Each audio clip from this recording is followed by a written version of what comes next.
I stood frozen in the hallway, the warm hum of conversations spilling from the dining room. The laughter. The clinking of glasses. The sound of my mother's voice. Sharp, cutting. And then I heard it.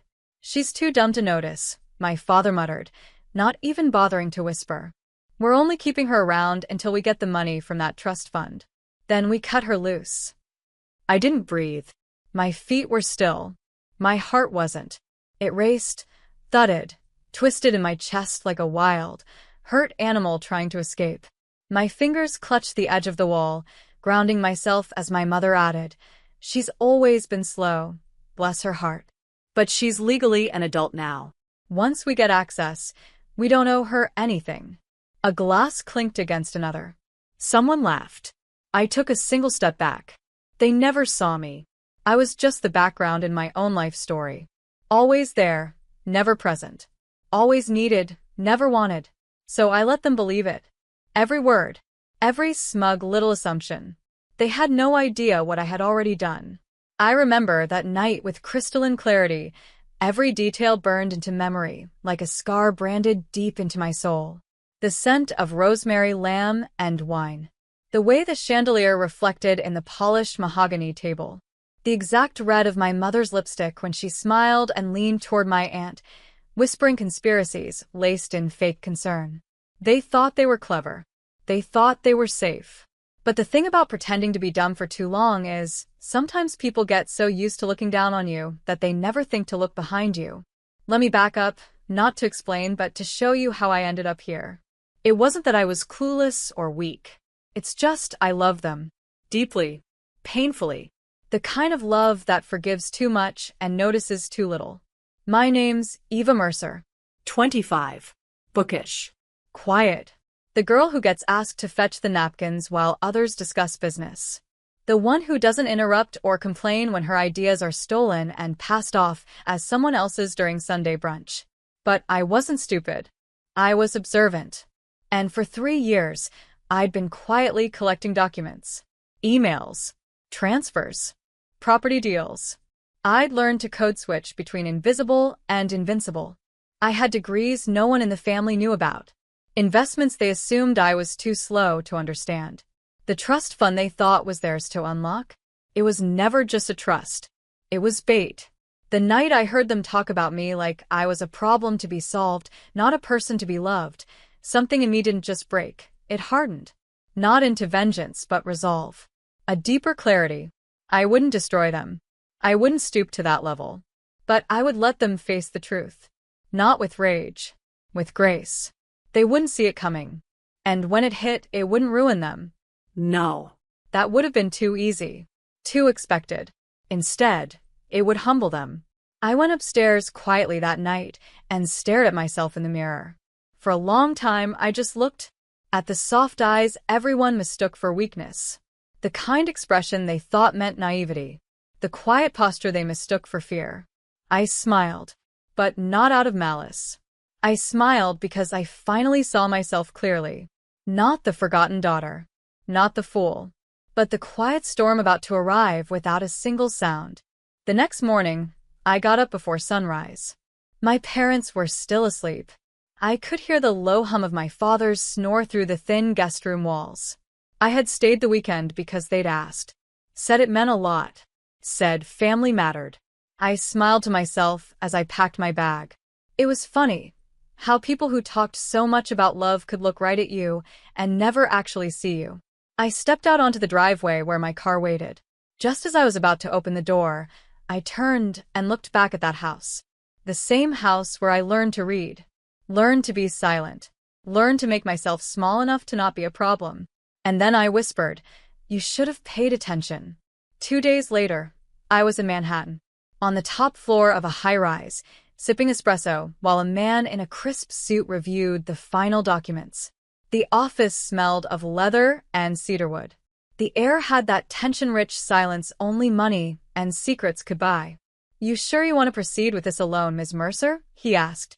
I nodded. They want the trust? Let them think they'll get it. But I want the nonprofit launched first. He raised an eyebrow. The education initiative? Yes. Fully funded. Dispersed in phases. Anonymous grants. I wanted helping girls like me, quiet ones, forgotten ones. Every cent they tried to claim as theirs, I wanted doing something they'd never understand, building futures. He leaned back, visibly impressed. You're not taking revenge. No, I said, sipping my espresso. I'm taking my silence and making it louder than their greed. By the end of that week, the shift began. The family was notified about the trust's terms, that it was under my direction now, that I had full control, that I had already begun liquidating certain assets to start a scholarship foundation. The emails started coming in. My father wrote, Eva, we're confused. Why were we not consulted? My mother followed with a message that opened with, Honey, we think there's been a misunderstanding. Misunderstanding? There was no misunderstanding. They misunderstood me. Over and over. So I let them stew. For 1 week, I didn't reply. Until the family group chat began filling up with chaos. Apparently, some of the properties they'd been borrowing against were now frozen. Some were quietly sold to fund my initiative. Everything had been in my name for over a year. They just never looked closely enough. That Sunday, we had another family dinner. I showed up wearing a calm smile, jeans, and a beige sweater. No drama. No heels. No entrance. My mother opened the door. Eva, we need to talk. I stepped past her gently and handed her a small envelope. You'll find everything in there. No need for drama. My father stood at the head of the table, looking like someone who just realized the car crash was his fault, and he was uninsured. I sat down at my usual spot, the invisible seat. Everyone stared. My cousin whispered, Did you really sell the lake house? I smiled faintly. No. I donated it to a youth mental health retreat. The deeds in the envelope, too. Silence. My father's lips parted, but he couldn't speak. For once. Why? My mother finally asked. Why would you do this? I leaned forward, voice steady. Because I was standing behind you that night. The silence that fell over the room after I said those words was unlike anything I'd ever felt before. It wasn't the angry, loud kind of silence. Not the kind that begs for yelling or demands apologies. No, this was colder. Still. A silence full of realization. Full of gravity. Full of everything they hadn't seen coming. My father's hand, still gripping the edge of the dining chair, trembled ever so slightly. His gaze met mine for a fleeting second before dropping. My mother, usually the first to speak, shifted uncomfortably in her seat like the air around her had grown too heavy to breathe. I remained seated, composed, calm, not out of pride, but because I had finally stopped shrinking. And there was something indescribably powerful about choosing stillness while others scrambled to understand what they had lost. You heard us, my mother said eventually, almost in a whisper. I nodded once, word for word. And this is retaliation? She asked, her voice trying to recover some of its old poise. I tilted my head, almost smiling. You think this is about revenge? A few chairs creaked as cousins shifted, uncomfortable. My aunt, who had never defended me but always smiled sweetly while asking if I was still working at the library, cleared her throat, probably realizing her polite indifference now came with consequences. No, I continued. This isn't revenge. It's liberation. I spent my life trying to prove I was good enough to be loved by you. To be seen. To be wanted. And somewhere along the line, I forgot that I didn't need your permission to matter. My voice didn't crack. I didn't raise it. But I saw the tears rise behind my mother's eyes as the weight of what I was saying started to settle in. I didn't sell your dreams, I said, glancing at my father. You were never dreaming for me. You were planning around me, using me. He looked away. I gave those homes, those shares, those accounts, to something bigger than your ego, Dad. I gave it to girls who need it more than you do. Kids who don't get second chances. I gave it to the version of me that sat quietly at this table for years, wondering why love had to be earned like a performance. My cousin Olivia, the only one who had ever treated me with quiet kindness, reached out across the table and placed her hand over mine. Her eyes shimmered, not with judgment, not with confusion, but with something closer to pride. "I never knew," she whispered. "I know," I said softly, "because I never told anyone. I let everyone believe I was just existing." My uncle tried to recover. "But Eva, this money, this was for family." I turned toward him with a new kind of calm steel in my voice. "And what is family exactly? People who exploit the one person who would have given everything just to feel included? People who say things they never think will be heard." He said nothing. I stood up slowly, but my presence somehow grew taller. "You can all keep talking behind closed doors," I said. "But from now on, I'm not the girl on the other side of the wall. I'm the one who built it." Then I took a breath, let the moment simmer. And before I left, I said something that caught them all by the throat. "I forgive you." It was quiet, almost too soft to hear, but that's why it echoed so long in their minds. "I forgive you," I repeated, "because I finally forgave myself for needing you." Outside, the night air hit my skin like clarity. I didn't cry. I didn't shake. I didn't feel victorious. I felt free. And that freedom? It wasn't loud. It didn't come with fireworks or applause. It came with the realization that sometimes walking away with your head held high is the most deafening kind of justice. 2 weeks passed. No phone calls. No emails. No sudden shows of affection or fake apologies trying to bandage what had been exposed. And I didn't expect any. Not really. Because the thing about people who use others for gain is they never come to apologize. They only come to retrieve. And once they realize you're no longer theirs to control, the silence that follows isn't regret. It's resentment dressed as distance. But I didn't need noise anymore. I had peace. And for the first time in my life, I wasn't trying to earn my place in someone else's world. I was building my own. My days were full now. I walked into boardrooms where the receptionist no longer looked past me. I spoke to lawyers, nonprofit leaders, and community educators who treated me not like a trust fund girl playing CEO, but as someone who had vision and spine. Someone who had been underestimated for far too long, and who had no intention of going quietly. I remember sitting in a small classroom downtown, bare floors, chipped desks, flickering light bulbs overhead, as I spoke to a group of 15 girls from foster homes. Some were silent. Some carried their pain in sarcasm. Some didn't make eye contact. I saw myself in every one of them. Sometimes, I told them, people don't see you because they choose not to. That doesn't make you less. It makes them smaller. A girl in the back with a hoodie pulled over her face raised her hand and asked, "So, what do you do when even your own parents act like you're nothing?" The question hit me in the chest. I paused, swallowed, and answered with quiet conviction. You stop trying to convince them otherwise, and you show yourself that you were never nothing to begin with. But not everything stayed quiet. Late one evening, as I was closing my laptop at the nonprofit's new rented office space, a simple room with soft white walls and succulents on the windowsills, my phone buzzed. It was a message from my mother. "Eva, I know you probably won't respond, but we saw the news coverage of the launch. We didn't know you were capable of all this. We want to talk. Your father hasn't been himself lately. Can you come by sometime?" I stared at the message for a long while. She hadn't apologized. She hadn't acknowledged what she said that night. But something in the wording felt different. "We didn't know you were capable." Not meant as a compliment. Meant as a confession. Because for the first time, they were seeing me for who I was, and it scared them. I debated going. Not because I wanted their approval, but because part of healing is not just cutting people off, it's choosing how to face them on your own terms.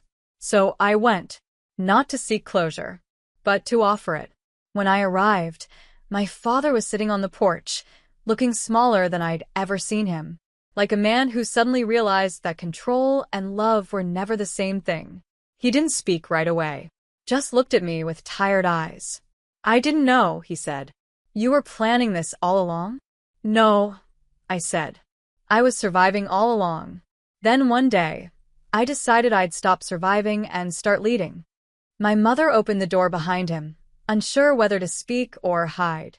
"I know you're angry," she said. I'm not, I replied. Anger is temporary. This is something else. She folded her arms, quietly defensive. Then what is it? It's truth, I said. And it's also love. Because even after everything, I still care about you. But I care about me more now. That's the difference. And that was when it happened. The shift. Not dramatic. Not immediate. But real. My father reached into his pocket and pulled out a photo, one of me as a kid. A real smile on my face. A messy dress. A sparkle in my eyes that had dulled over the years but never died. I keep this, he said, because I don't know how we lost her. I nodded, fighting the lump in my throat. You didn't lose me. You just never tried to hold on. He looked away, ashamed. And my mother, after so many years of only caring when it was convenient, said something I didn't expect. Eva, I'm sorry. It wasn't everything, but it was a start. And sometimes, kindness means opening the door for people to change, even if they never walk through it. The following months were quiet in a way I had never known. Not empty, not bitter, just whole. I didn't need validation anymore. Not from them, not from the world, not even from the version of myself that used to beg silently in mirrors for love she never received. What I had now was mine. A life that wasn't built on appearances or expectation, but on purpose. The foundation I started, the Mercer Initiative, was gaining traction faster than I expected. Local newspapers picked it up. Then national ones. Not because I flaunted it, but because the work spoke louder than I ever had. Scholarships were being approved. Mentorship programs were expanding. Girls from overlooked neighborhoods were learning financial literacy, business, public speaking, things I never had access to until I clawed my way through. Every time I walked into a room full of young women, I reminded myself, they're not broken. They're just unseen. And my job? To make them visible. Then one afternoon, something unexpected happened. I got an invitation. Not digital. Not a text. An actual, formal envelope, cream-colored, gold-stamped, my name handwritten with careful ink. It was from my parents. A dinner. Not at the house. Not at the usual pretentious restaurants they loved. But at a local bistro near the nonprofit's office. Small. Honest. Simple. I hesitated. Part of me wanted to ignore it. But the stronger part of me, the woman I'd become, knew that power didn't lie in rejection. It lay in choice. So I went. And when I walked in, they were already there.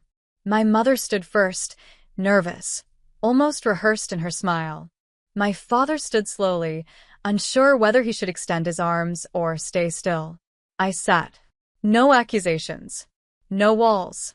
No shields. Just presence.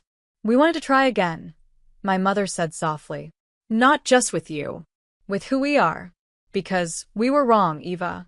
Not just about you. About everything. My father nodded. We built this image of family. Controlled, clean, cold. And we punished anyone who didn't fit in that mold. You didn't just survive us. You surpassed us. I didn't reply at first. I didn't need to. Because sometimes healing isn't a sentence, it's a silence filled with understanding. I picked up the glass of water in front of me, took a slow sip, and then met their eyes. I'm not here to fix the past, I said gently. I'm here to see if there's a future. My father blinked rapidly, fighting emotion. My mother reached across the table, her hand tentative, shaking slightly, and placed it over mine. We're proud of you, she whispered. Not just for what you've done, but for who you've become. We ate. Not everything was said, but enough was. They didn't get back the daughter they once ignored. They met someone new, someone who didn't need to be fixed, who no longer begged for space at the table, who owned her voice. After dinner, as I stepped out into the evening air, I looked up at the city skyline. Lights blinking, cars humming, people rushing home, unaware of the quiet revolution happening inside one heart. And I realized something. The best kind of power isn't in proving people wrong. It's in proving yourself right, quietly, fully, unapologetically. The trust fund? Still under my control. But now, a portion of it funded not only the nonprofit, but a new grant named after someone I used to be. The Invisible Girl Fund. For every young woman who's ever been talked over, dismissed, underestimated. Because sometimes the ones they forget are the ones who rise without noise and change everything. The sound of the engine sputtering to a halt sent a jolt through Claire's chest. The car lurched to a stop on the desolate stretch of country road, and for a moment, all that could be heard was the soft hum of the engine winding down and the distant call of birds. The sun was low in the sky, casting long shadows across the empty road. Claire sighed, gripping the steering wheel, frustration flooding her senses. She had been driving for hours, stuck in the endless open fields and narrow roads of the countryside. The city life seemed like a distant memory now, but what was supposed to be a quiet retreat had turned into a nightmare. The last thing she needed was to be stuck on a road that looked as though it had been abandoned for decades, with no cell service and no sign of civilization for miles. Her car had just given up on her, refusing to start no matter how many times she turned the key. Claire opened the door, the heat from the car hitting her as she stepped out. She looked around, her heart pounding. It was starting to get late, and she had no idea how long it would take to get someone to help. Her eyes darted across the landscape, hoping to see something, a house, a farm, anything. But there was nothing for miles except fields stretching out in every direction. Then she spotted it, a small barn in the distance, barely visible through the tall grass. She felt a flicker of hope. Maybe someone there could help her. She started walking towards the barn, her mind racing with possibilities. Was it a farm? Would the owner be kind enough to help a stranger stranded on the side of the road? She quickened her pace, her feet kicking up dust as she made her way toward the barn. The sky had begun to turn an ominous shade of gray, and the weight of the silence pressed in on her. She couldn't shake the feeling that something wasn't quite right. The place felt off like an old forgotten world stuck in time. She hesitated for a moment before pushing open the weathered door of the barn. Inside, the barn was dark, musty, and filled with the smell of hay and old wood. The faint sound of rustling echoed around her as her eyes adjusted to the dim light. Claire stepped further into the barn, trying to shake the unease that had settled in her chest. She had expected to find a farmer or someone working, but the place seemed deserted. Yet, the barn looked well-kept, too well-kept for a place that seemed so remote. Her eyes scanned the interior, but there was no sign of life. She stepped back toward the entrance, ready to turn around and look for another option when a voice echoed from the far corner of the barn. Well, what have we got here?" Claire froze, her heart racing. She turned toward the voice, spotting a tall, broad-shouldered man standing near a stack of hay bales, his arms crossed over his chest. He was dressed in a worn plaid shirt and faded jeans, his boots covered in dust from working in the fields. I'm sorry to bother you," Claire stammered, trying to mask the nervousness creeping into her voice. "My car broke down on the road outside. I was hoping you might be able to help me." The man didn't respond right away. Instead, he stepped forward slowly, his eyes narrowing as he examined her. There was something about his gaze that made her feel uneasy. It wasn't exactly hostile, but it wasn't friendly either. "You've got guts, walking into a stranger's barn like this," he said, his voice low and gravelly. "Most people wouldn't come this far." I didn't have much of a choice," Claire said, her voice shaking slightly. "I'm just looking for help. My car won't start, and I can't get a signal to call anyone." The man seemed to soften a little, but the tension in his stance didn't completely dissipate. "You're lucky you found me. The nearest town's an hour's drive in the other direction. Looks like your car's a goner, then." Claire nodded, relief and anxiety warring in her chest. "I don't know what to do. I don't even know where I am. It's just me out here, and I don't want to be stranded here alone." The man studied her for a moment longer, and for a second, Claire could have sworn she saw something flicker in his eyes. Something unreadable, dangerous even. But then, just as quickly, it was gone. "All right," he said, nodding toward the far side of the barn. "I've got a phone in the house. Come on, let's get you sorted out." Claire followed the man out of the barn, her footsteps hesitant. There was something about this whole situation that didn't sit right with her, but she pushed it aside. He was offering to help, and she was grateful for that. As they made their way to the farmhouse, Claire couldn't help but notice the way the man moved. Quietly, confidently, like someone used to being alone. Someone who wasn't afraid of being left in the middle of nowhere. The farmhouse was old, but it was well maintained. The garden was neat, the windows were clean, and there was a sense of care that couldn't be ignored. But the silence of the place felt strange. There were no animals, no sign of any other people. Just the man, his presence dominating the landscape like he was the only one who mattered out here. "Who are you?" Claire asked before she could stop herself. "I mean, I know you're a farmer, but where are your family?" The man's eyes flicked over to her, and for a second, the tension in his jaw tightened. He opened the door to the farmhouse without answering her question, stepping aside to let her in. "Come inside. I'll get the phone," he said, his tone a little more guarded now. Claire stepped inside cautiously, looking around. The interior was rustic but cozy. There was a fire burning in the hearth, and the room was lit by the warm glow of old-fashioned lamps. It looked like the kind of home that had been built with years of hard work, a place that had seen its fair share of history. As the man turned toward the kitchen, Claire's eyes lingered on a large framed photo hanging on the wall. It showed a woman and two children, smiling, happy together. The family portrait looked old, but there was a sharp sadness in the eyes of the people in the photo. Claire didn't know why, but it sent a chill down her spine. The man returned with the phone, but as he handed it to her, he hesitated. "There's something I should tell you," he said, his voice quieter than before. "You're not the first person to end up here." Claire raised an eyebrow. "What do you mean?" The man looked at her, his face suddenly stern. "People come out here looking for help, but not everyone leaves. Some of them don't make it." A knot twisted in Claire's stomach. What was he saying? Before she could respond, the man's expression softened, and he handed her the phone. "Just a joke," he said, his tone light now. "Don't take it seriously. Go ahead and make your call. I'll be right here." Claire tried to call for help, but the phone screen flickered. Her stomach churned. Something was wrong. She looked at the man, who was now standing a few feet away, watching her with a quiet intensity. "Something's wrong," she muttered, frustration rising. "I can't get a signal." The man smiled, a slow, deliberate smile that didn't reach his eyes. "It's an old phone," he said. "Not much service out here." Claire's nerves were on edge, but she didn't want to jump to conclusions. Still, the feeling that something was very wrong began to grow. She couldn't shake the chill running down her spine. The unease she'd felt the moment she entered the barn was back, but now it was more palpable, more dangerous.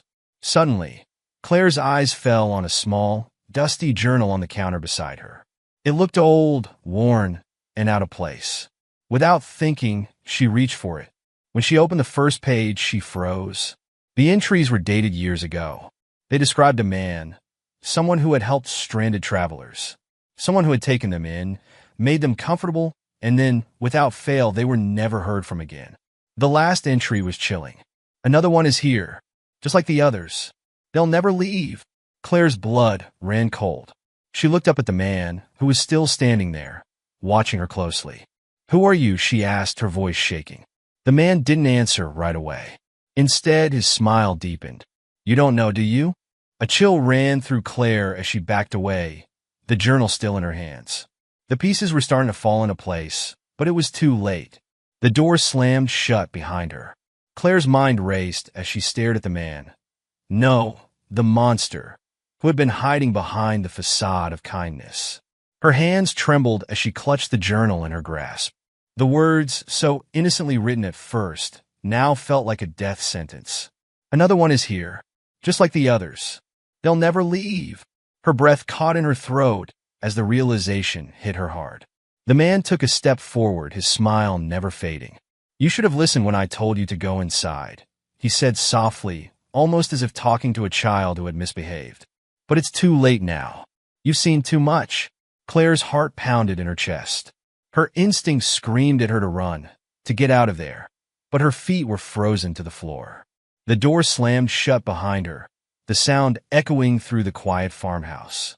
The silence that followed was suffocating.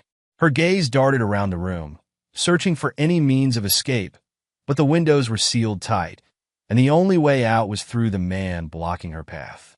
Why are you doing this? Claire whispered, her voice barely audible. Why? The man's expression softened just a fraction, as if he was considering her question, but then his smile returned, cold, unfeeling.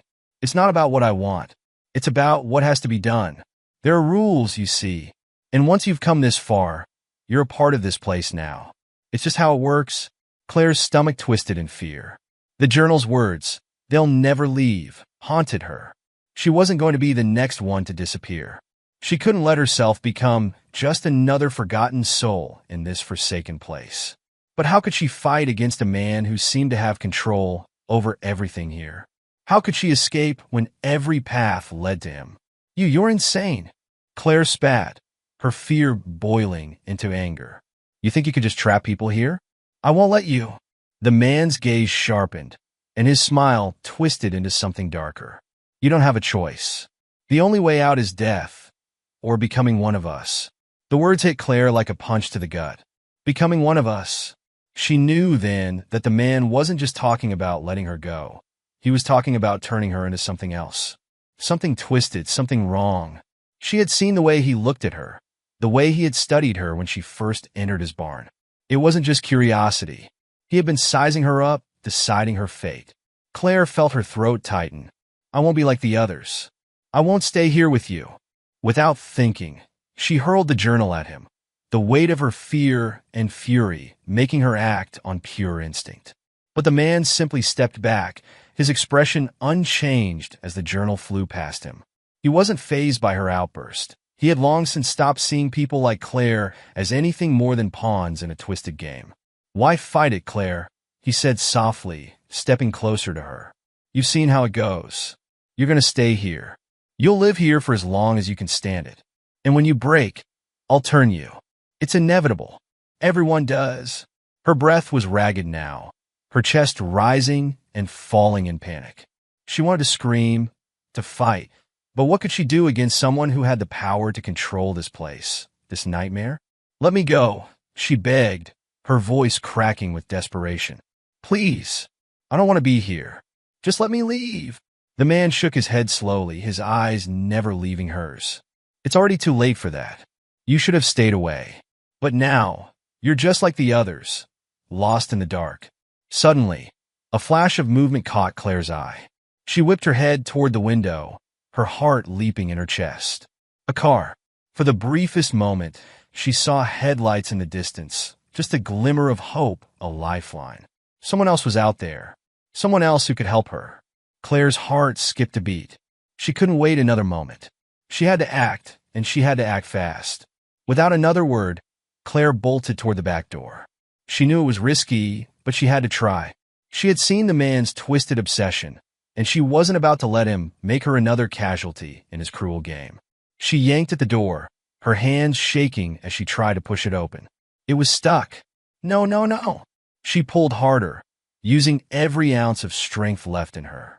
She wasn't going to let him take her without a fight. The door creaked open just enough for her to squeeze through, and she pushed her way out into the night air, gasping for breath. Her legs were shaky, but the sight of the headlights, so close now, gave her the energy to run. She sprinted toward the car, hearing footsteps behind her, loud, fast. The man was coming after her. Help! Help! Claire screamed, her voice raw with fear and desperation. The car was just a few feet away now. The headlights illuminated the gravel road, and she saw the driver, just a shadow in the driver's seat. The man behind her laughed a low, mocking sound. It's too late, Claire. They won't help you. But Claire didn't stop. She was almost there. The car door opened, and Claire hurled herself inside, slamming it shut just as the man reached her. Drive! She screamed at the driver. The man's face twisted with rage as he pounded on the window. But the driver, a stranger with a look of confusion and concern, didn't hesitate. He slammed his foot on the gas, and they sped off, leaving the farmhouse and the man behind. Claire collapsed back in the seat, her chest heaving with exhaustion. She looked back, half expecting to see the man chasing them. But there was nothing but the empty road stretching out behind them. I don't know who you are, the driver said, glancing over at her with a look of disbelief. but you were running from something serious. Are you all right? Claire looked out the window, her mind racing. She didn't know how to explain what had just happened, what she had just escaped. The fear, the terror, the darkness that had been closing in on her. It was all still fresh in her mind. But for the first time in hours, she felt safe. She was free. I don't know, she whispered, her voice shaky. But I don't think I'll ever be the same. The car sped down the road, leaving the farmhouse behind. Claire's breathing began to slow, and her body, still trembling, started to relax. She glanced over at the driver, who was looking at her with a mixture of concern and curiosity. "What happened back there?" he asked. "Who was that guy?" Claire swallowed hard, trying to collect herself. "I don't know his name," she said, her voice shaky. "But he's been trapping people out there. He's not just some ordinary farmer. He's something else. He's been taking people in, and they never leave. He tried to do the same to me. I think I was just another victim." The driver looked at her in disbelief, his eyes widening.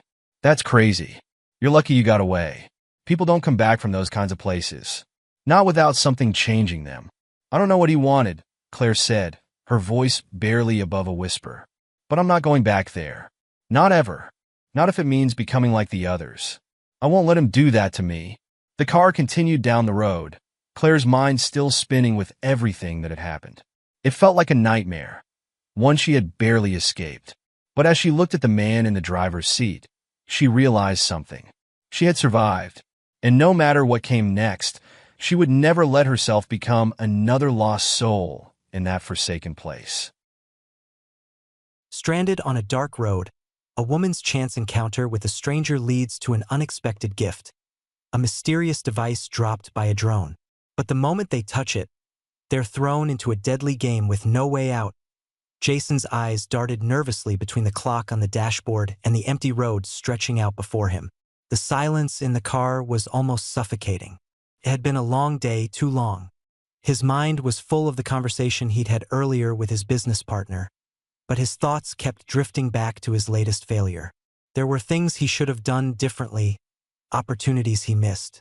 The weight of it all hung over him, pressing down like a heavy fog. The engine hummed steadily beneath him, the rhythm comforting in its predictability. He didn't need to be going anywhere. He just needed space. Space to think, to breathe. Then he saw her, a woman, standing alone at the side of the road near an old gas station. She was pacing, looking down at her phone, frustration clear on her face. Jason instinctively slowed down, his curiosity piqued. He wasn't the type to stop for strangers, but something about her. Maybe it was the way she held herself, as though she didn't belong there. Made him pull over without thinking twice. He stepped out of the car, the warm evening air surrounding him. The woman looked up as his boots crunched on the gravel, and for a second, their eyes met. There was a flicker of surprise in her gaze, but then it was quickly replaced with a forced smile. "Are you okay?" Jason asked, walking toward her. She let out a sigh. "I'm fine. Just stranded. My car broke down about 10 miles back. My phone's dead, and I haven't been able to get a signal." Jason took a moment, his mind racing. He wasn't a mechanic, but he knew enough to help someone in a bind. The urge to assist was instant, and before he could stop himself, he found himself offering, "I can give you a ride, take you to a mechanic, or wherever you need to go." The woman hesitated for just a beat, then nodded, relief flooding her face. "Thank you. I didn't know what I was going to do. I've been waiting for someone to stop for so long." Jason smiled, trying to reassure her. "No problem. Let's get you out of here." She climbed into the passenger seat of his car, and he got back in, pulling away from the station. The road was quiet, the kind of place where it felt like no one was watching. Jason glanced over at her. "You live around here?" She shook her head. "Not really. Just passing through, actually. I've been on the road for days trying to get back to my family." Jason gave a small nod, unsure of what else to say. His own life felt so complicated, and here she was, simple yet obviously troubled by something. It was strange how a random encounter could change the course of a day. And there was something about her, an unspoken tension that tugged at him. "I'm Nicole, by the way," she said. breaking the silence. "Thank you again. I don't know what I would have done without your help." "Jason," he replied, turning onto a smaller, less traveled road. "It's no trouble." But as they continued driving, Jason's thoughts kept drifting. There was something off. He didn't know why, but everything about this situation felt strange. Not her, just the whole setup. Something told him this wasn't a simple case of a broken-down car and a chance encounter. His instincts kicked in. Something was wrong. They reached her car and he stopped a few feet away, parking next to the sedan. The dim glow from the headlights illuminated the area, but there was something unsettling about the silence around them. Jason stepped out, grabbing his toolkit from the trunk. As he approached the engine, he began to look for the issue. The car seemed fine at first, but the more he worked, the more his unease grew. It wasn't just a broken belt or a faulty battery. There was something more to it, but he didn't say anything. He didn't want to alarm her. "I'll have you on your way in a minute," he said, his voice steady but his mind racing. Nicole stayed in the car, her eyes watching him closely. He could feel her gaze on his back, but he didn't turn around. The odd feeling only intensified.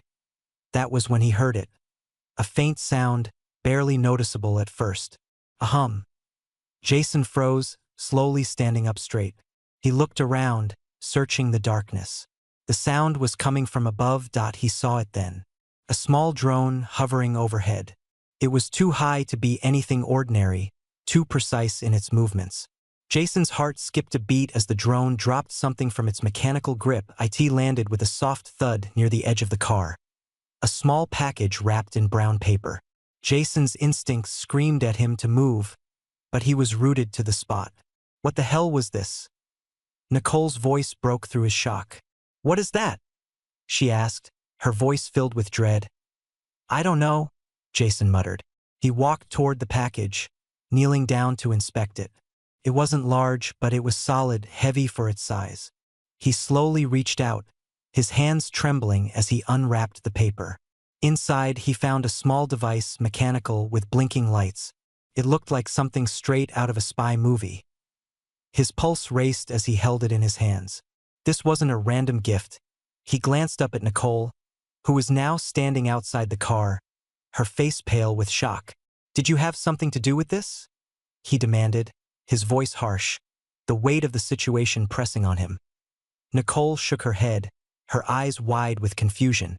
"I don't know what that is. I swear." Jason stood up, backing away from her, the device still in his hands. "Then why the hell was it dropped here? Why me?"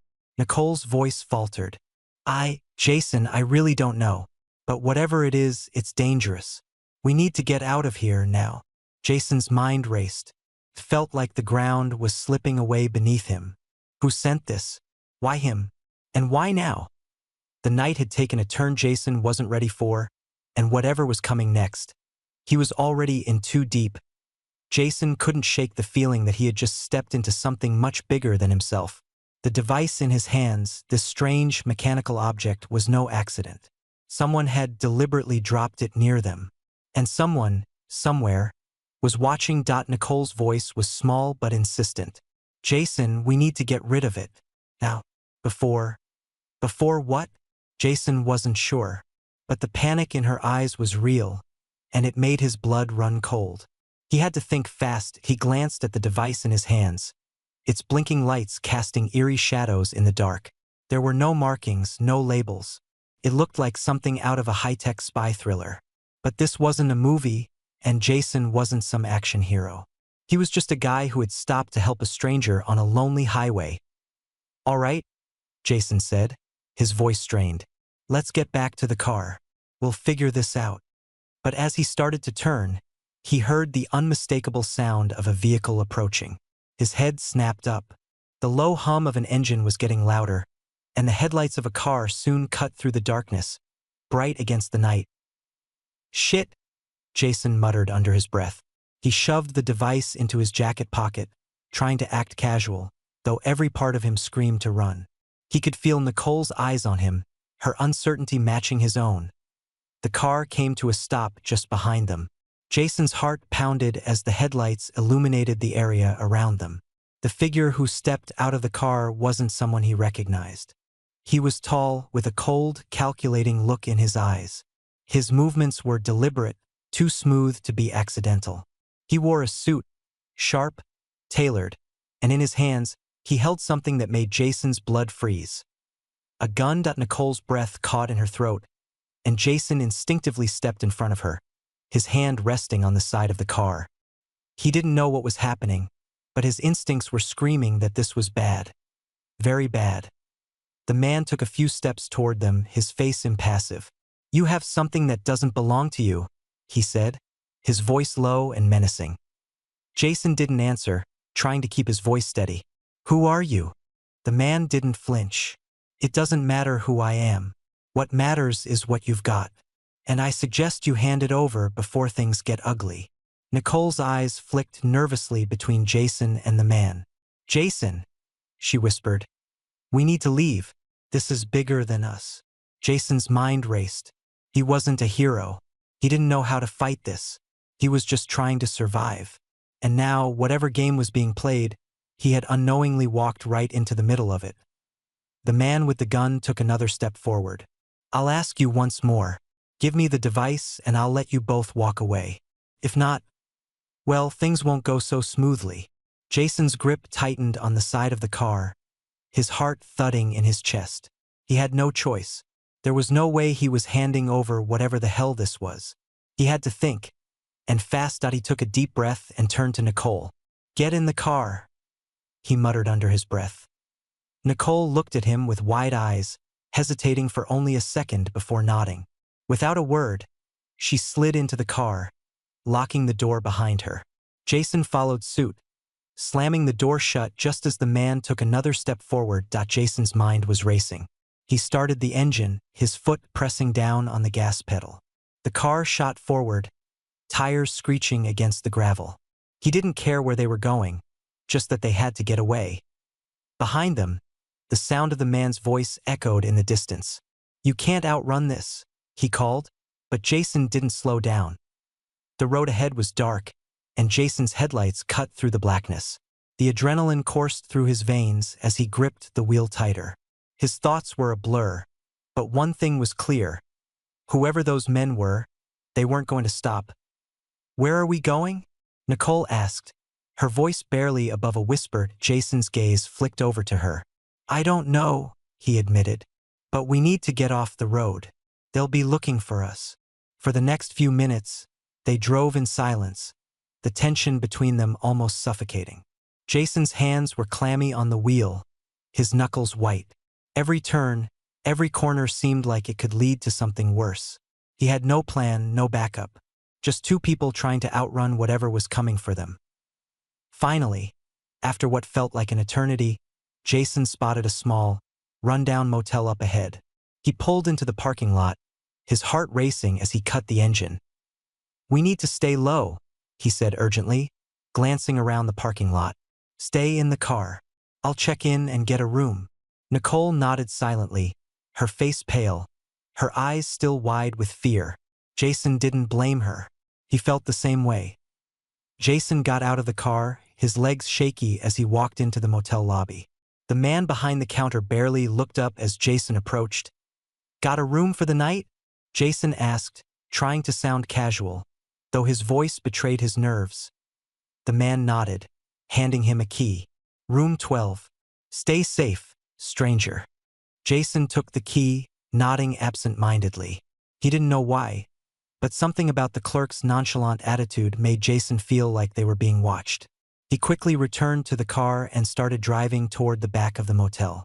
Room 12 was the furthest away from the main office, a perfect place to stay hidden. The moment they pulled into the spot, Jason's eyes scanned the area. He didn't feel safe, but for now it was the best they had. He turned to Nicole, his expression grim.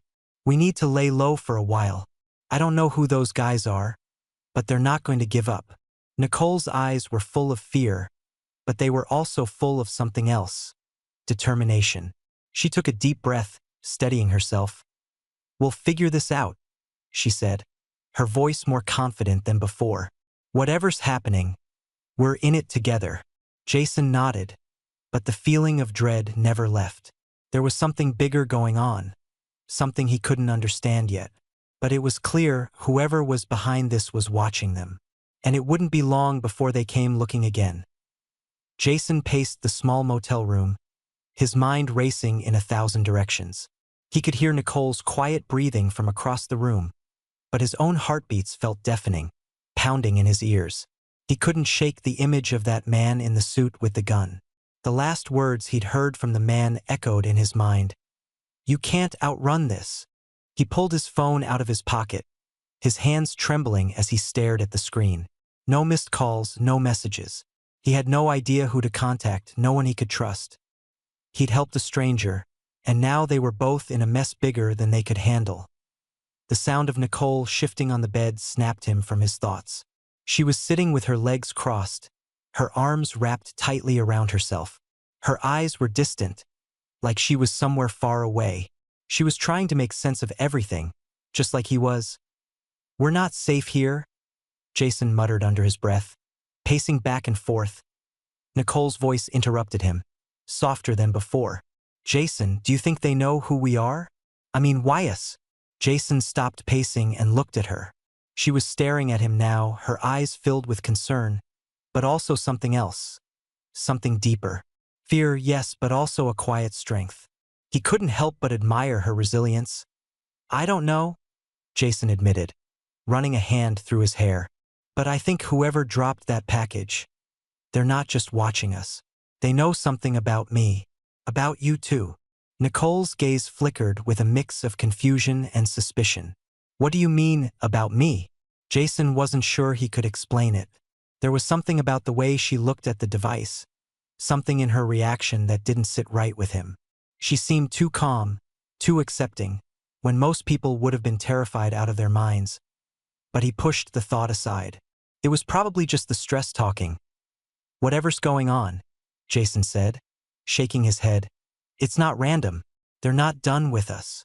They're just getting started." He walked over to the small, chipped table in the corner of the room and sat down, staring at the device wrapped in the brown paper. It sat on the table, still with its blinking lights, as if it were waiting for something, waiting for him to figure it out. Nicole walked over slowly, her bare feet silent on the worn carpet. She reached for the device, but Jason's hand shot out to stop her. "Don't touch it," he said, his voice firm.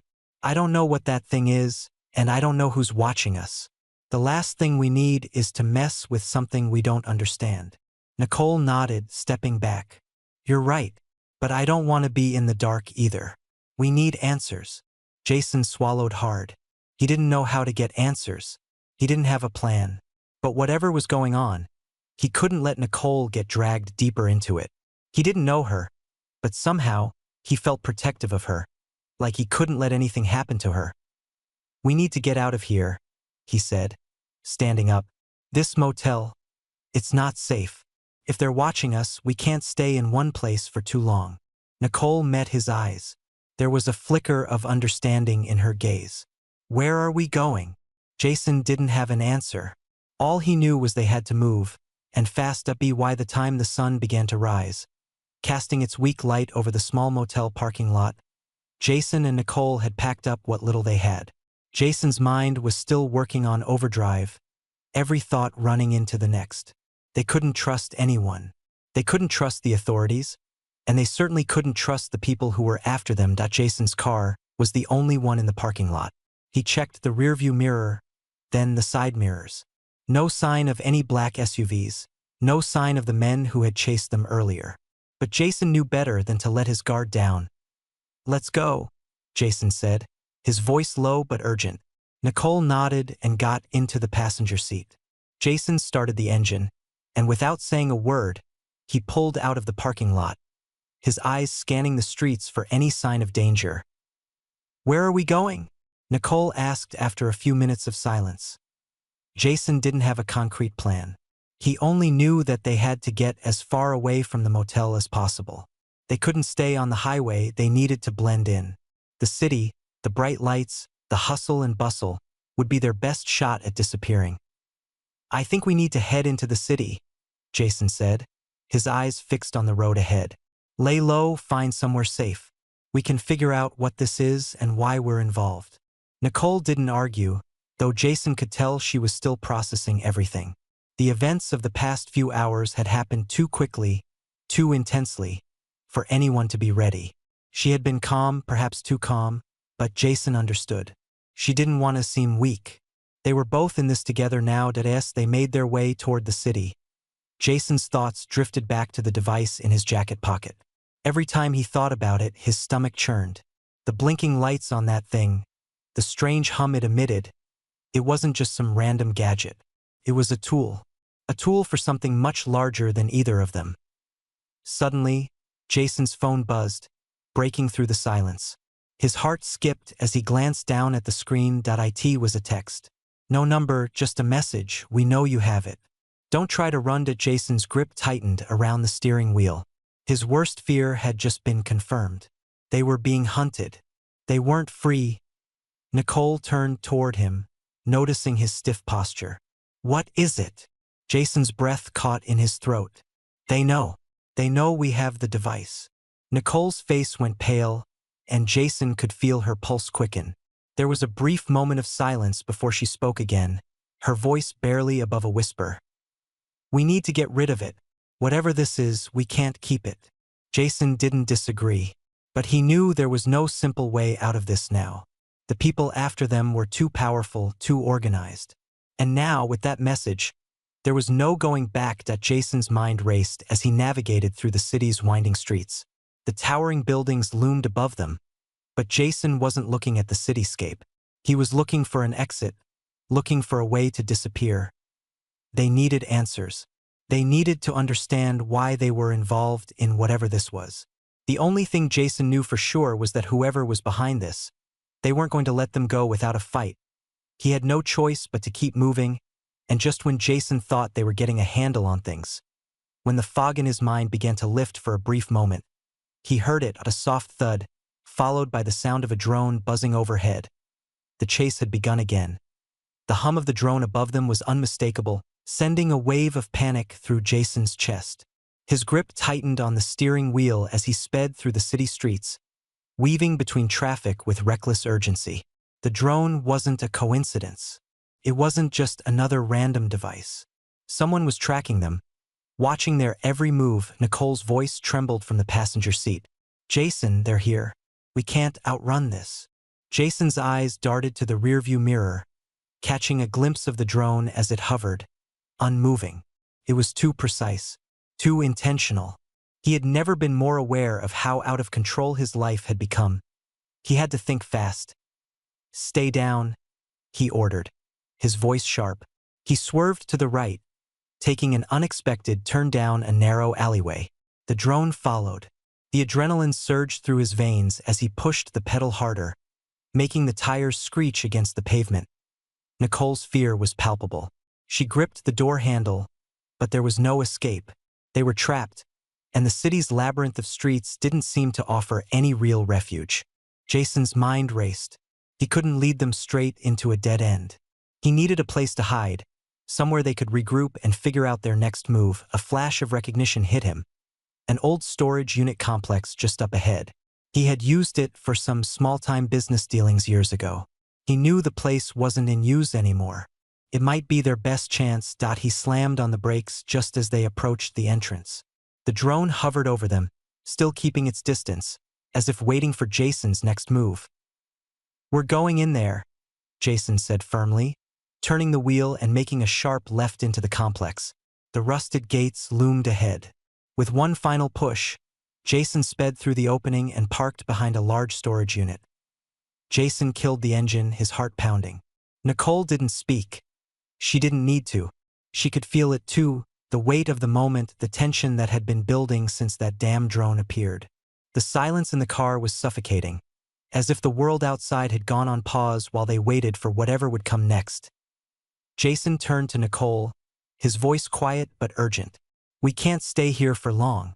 I don't know what that thing is or why they want it, but we're going to have to make a decision. Nicole nodded, her eyes meeting his. She had been quiet ever since the chase began, but Jason could see that the fear she felt had shifted into something else. Resolve. She was ready for whatever came next. "I'm with you," she said softly, "but we need answers. We need to know what we're dealing with before we make any more moves." Jason took a deep breath. "I agree. Let's think this through. They want this device. But why?" Nicole hesitated for a moment before speaking. "Maybe it's not just about the device. Maybe it's about who has it." Jason stared at her, the pieces clicking together in his mind. "You're right," he muttered. "It's not the device. It's us. They're after us." Nicole's voice grew more determined. "Then we don't just give it to them. We fight. We figure out what they want and we take control of this." Jason could feel her words resonate within him. For the first time in hours, he felt something more than fear. He felt a spark of hope. The idea that they didn't have to be victims in this game. Maybe they could turn the tables. A sudden noise snapped him back to reality. It was faint at first, footsteps soft and deliberate. Jason's pulse spiked, and he instinctively grabbed the device from his pocket. He glanced at Nicole, whose eyes widened in realization. The footsteps were getting closer. "We need to move now," Jason said. Nicole didn't hesitate. They both slipped out of the car, making their way around the back of the storage units, staying low. Jason's mind raced as he led Nicole toward a small, unmarked door in the back of one of the units. "I know a place in here," Jason said, his voice steady despite the fear building inside him. "It's secure. If we're lucky, they won't find us." They pushed open the door, slipping inside into the darkness. The door creaked shut behind them, and Jason immediately began searching for a light switch. The space was empty, filled with old boxes and forgotten things. But in the corner, he found a small table with an assortment of tools and parts. It wasn't much, but it was enough to give him a moment of peace. Nicole walked to the far side of the room, her eyes scanning the shadows. Jason took a deep breath, trying to steady his thoughts. The steps outside were getting closer. He could hear voices now, men, whispering. Their words unintelligible but their presence unmistakable. He turned to Nicole. "We have to move again. They're getting too close." Nicole met his gaze, her expression hardening. "We can't keep running. They want us. We have to find out who they are and why they're after us." Jason nodded, his mind shifting gears. He had no idea what was going on, but he knew one thing. He couldn't keep running forever. "We need to fight back," Jason said, his voice quieter but determined. "We can't let them control this anymore." Just as he spoke, the sound of footsteps outside stopped. The door rattled. Jason's breath caught in his chest as he slowly turned toward the door. It creaked open. The man who stepped inside wasn't who Jason expected. He wasn't one of the suited figures from earlier, nor did he carry a weapon. His face was clean-shaven, and his eyes were calm, almost too calm. But there was a quiet authority in his movements. "I think it's time we talked," the man said, his voice steady. "You've been running long enough." Jason didn't move. "Who are you?" The man's lips twitched into a small smile. "The one who can answer your questions. But first, I need that device." Jason stood his ground. "You want it? You'll have to take it from me." The man didn't flinch. He took a step forward. "That's the idea." Jason stood frozen, his hands still gripping the device. The man who had entered the room didn't look like a typical threat, but Jason's instincts told him otherwise. The calm in his demeanor was unsettling, too controlled for someone who wasn't dangerous. The man's eyes met Jason's, as though assessing him, calculating his every move. Jason didn't flinch. He had no idea who this guy was, but he knew one thing. If they wanted the device, they weren't going to take it without a fight. "You're not getting it," Jason said, his voice steady despite the adrenaline pumping through his veins. He glanced at Nicole, who was standing by the door, her back pressed against the wall. She was tense, ready to move at a moment's notice. Jason felt a surge of protectiveness. Whatever was going on, he couldn't let them harm her. The man didn't respond right away. Instead, he took a slow step forward, his gaze never leaving Jason. "You're mistaken if you think that's the way this is going to go." the man said calmly. You're out of your depth here. Jason's chest tightened. I don't care. You want this thing so bad? You'll have to kill me for it. The man's lips twisted into a faint smile, but it didn't reach his eyes. I don't want to kill you, Jason, but I'll do whatever it takes to get what I need. You're in my way. Jason's hand tightened around the device, and for a moment, everything seemed to freeze. The only sound was the pounding of his heart. The man took another step forward, but Jason didn't back down. His mind was racing, his thoughts in chaos. But the one thing that cut through the noise was the realization that he had no choice now.